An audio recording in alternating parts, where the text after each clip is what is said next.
recite mi, ovde je isto neko pitao, da li imate svoje Facebook i Twitter profile? Facebook da, Twitter ne. A Facebook je tvoj lični ili neko vodi stranicu tvoju? Lični. Ima i ovi koji vode, ali ima i jedan koji baš ja odgovaram. Saša Kapor lično. Saša Kapor lično, tako se zove profil, odlično. Copy-paste odgovor. Isto tako? Isto tako, da. Ali imaš Twitter, nemaš? Imam Twitter, ali sam zaboravio šifru i nikako ne mogu nekako da se... Da promeniš? Ne mogu, nekad. Zaista i ovo do mnogo vremena provodim na Fejsu i mislim da to nije pametno ni zdravo. Odlično. Evo kaže ovako, pčelica Maja, veliki pozdrav za obojicu, ali ipak poseban pozdrav za dragog nam Cimija Davora. Ovo je nešto interno, tako? Jeste. Kako je planirao pre par godina, tako je i postigao na sav glas. Ponosno smo i volimo te. Ja ne ježio sam se. Se ne ježio, a to nije od klime? Nije od klime, nego zato što se sjećam pre par godina kad smo se družili da sam ja rekao da ću snimiti album, ali mi niko nije verovao u to.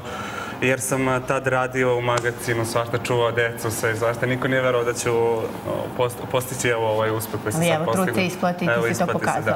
Ajde, molim te, kaži mi, pošto si sada spomenuo, čime si se bavio pre nego što si, da kažem, ispunio sebi svoj san da se baviš pevanjem? Vero, ne, ja sam živao jako lepim životom, ali se desila jedna mala tragedija i onda sam počeo da radim sve. Radio sam kao maskota za jednu banku, radio sam, čuvao sam decu, nosio džakove u magazinu, sve sam radio i nije mi ništa sramota, mislim da je to sve okej za ljude. Teško je bilo, ali evo sad se sve isplatilo. Samo treba imati svoj cilj i nikog ne gaziti sa strane. Namerno sam te to i pitala, da ljudi vide da je moguće da se snovi ostvaruju i da samo trebaš biti uporan i truditi. Baš mi dosta pišu na Fejsu i ja im kažem da treba da, kako da snimim CD, pa moraš prvo da zaradiš za pesmu, bar za početak, za jednu pesmu. I ne treba se stidati nijednog posla. Ne treba, hvala Bogu, ako je pošteno. Tako je. A sada ćemo mi da vidimo Sašu Kapora, kako je on dobar. Ovo je postala intelektualna emisija. Boga mi. Čekaj sada. Ovo je u skladu sa gostima. Ukoliko imamo da pričamo nešto na tom nivou, pričat ćemo. Znači, nismo akademski građani, jel?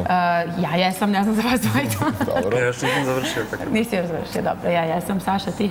Završavaš, odlično. A ti ćeš uskoro postati. Ali molim da ono, znaš. A sada, pre nego što postaneš akademski građanin, da li možemo da te čujemo i vidimo ovde kod nas na podijumu u onome što ipak najbolje radiš, a to je pevanje. Slušamo pesmu koju? Nijedan kao ja. Nijedan kao ja? Da. Onako, potpuno nenarcisnog naziva. Pa samo je takav naziv. A samo je takav naziv. Šalim se, naravno. Saša, izvoli. Hvala.